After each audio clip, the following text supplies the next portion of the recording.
Welcome to the channel, and in today's video I'm going to tell you the things I love about my Ford Maverick. Now the first thing I love about this truck has got to be the fuel economy. I drive only city and I'm getting about 25 miles per gallon as it sits right now. And I also have the gas engine. Now you can get this equipped with a hybrid engine, and I've heard people get around 40 to 44 miles per gallon, which is completely insane for a truck. And it's got to be one of the main selling points most people will have when buying a Maverick. So that is my number one thing that I love. The next thing I love about this truck is the affordability of it. Now this truck starts around $22,000 as a base model, which is very approachable for anybody who's new to looking for a first car or a brand new vehicle, or even just a truck in general, because trucks are very expensive.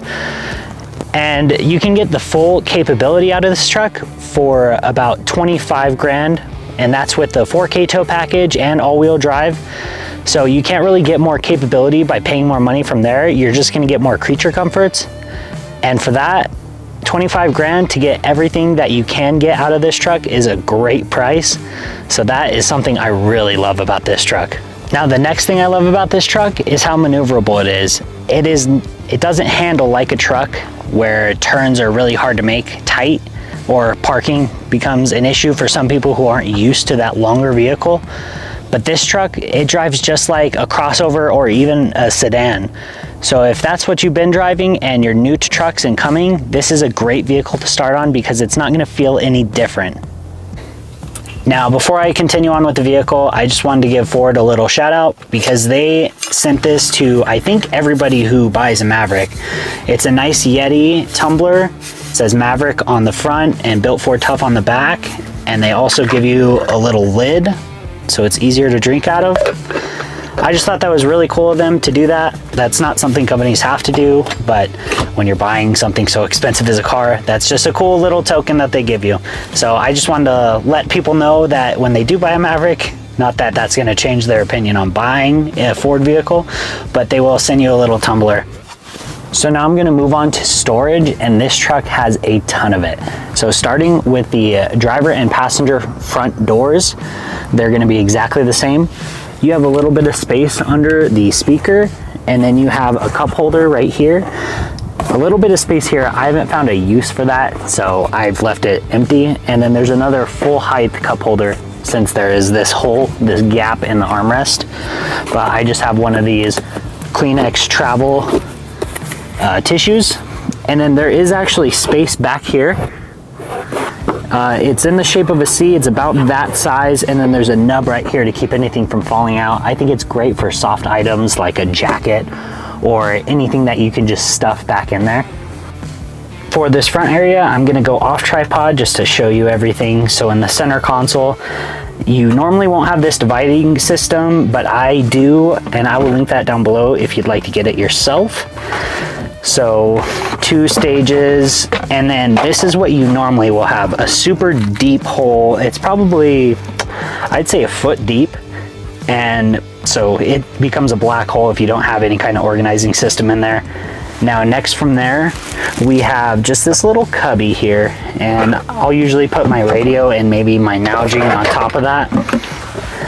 And then next you have a little cubby again. I just put some mints in there. It can't really hold much, but I just put some small items. Then you have 2 cup holders.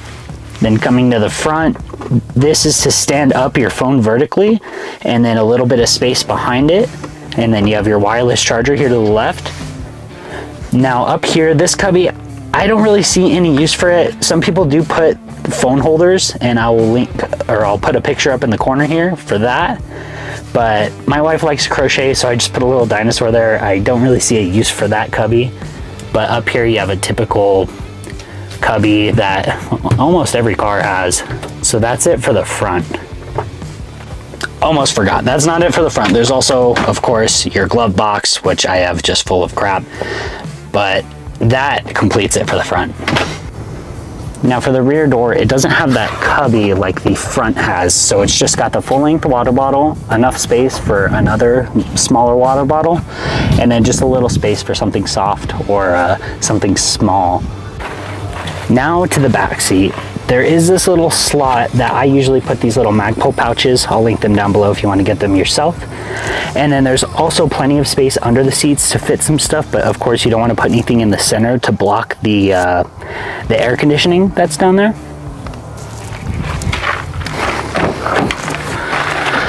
Now, under the seats, there is a ton of storage. I have enough space for a full tool bag, and then a little bit of space under that I'll show. And then of course, just the wide open areas that you can put really anything you'd like. Now there's also storage behind the seat, which I've just got a couple small things like an extra jacket just in case I'm somewhere cold and I forgot a jacket, or I go camping and it's colder than I expected. So I've got that, and then there's plenty of space to put smaller long items. So back here, the Maverick has a 4.5 foot bed and a 6 foot bed with the tailgate down. So if you have a bed extender, you can get that full 6 foot length and have it contained with that bed extender. But over here, this is something I've added. This is the Builtright Designs molle panel. And I've just put, you know, some tools on it, a charger for the battery that I plugged in here to the outlet in the back. And then I've got a shovel in the back. Now over here on the passenger side, there's this little cubby, and so when you open it up, there's a decent amount of space on top, but then the bottom is a false bottom.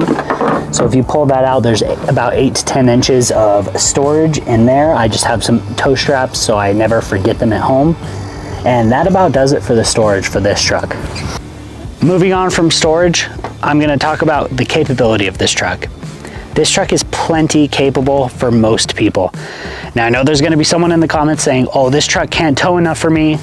I'm not talking to you. I'm talking to your normal person who, if they tow, it's probably just gonna be some ATVs, maybe to the desert or out to the woods to play around. You don't need a huge truck to tow that much weight. This truck can handle that. Or if you're going to Home Depot and you need to build a full house, I'm not talking to you. If you're doing some home projects, this truck is plenty capable. It can hold 1,500 pounds in the bed and tow 4,000 pounds. So for probably 90% of people, this truck's gonna fill your everyday needs for your entire life. But for those people who need to do more, I would say get a different truck, because this is for your everyday person. The last thing I'm gonna talk about this truck is the reliability of it. Now, this 2.0 EcoBoost engine that I have has been around for many, many years, and Ford has pretty much worked out all of the kinks with the engine, so you're not gonna have a ton of engine issues. And plus, it's a 4-cylinder engine, so it's probably not gonna have as much issues as most trucks, which are normally a V6 or a V8 engine. Now, the more cylinders you have, the more moving parts you have, the more that can go wrong. And this truck does not have a ton of moving parts. And for those DIY people like myself, the engine is so easy to work on for yourself. There's a ton of room everywhere. If you need to pull out a water pump or anything like that, there's plenty of room to do it. So that is something I really love about the truck. I know that's not for most people, but it's a really good benefit if you know what you're doing. Thank you all so much for watching. I really do love this truck. I think it has so many positives versus the negatives. There's not really a ton of negatives to this truck unless your needs far outweigh the capabilities of this truck. But other than that, this truck is amazing. I recommend it to pretty much everybody I meet or needs a truck. I will tell them all about the Maverick. So thank you guys so much for watching. Like and subscribe. And if you have any questions, comment down below and I will do my best to answer them. And I'll see you on the next one.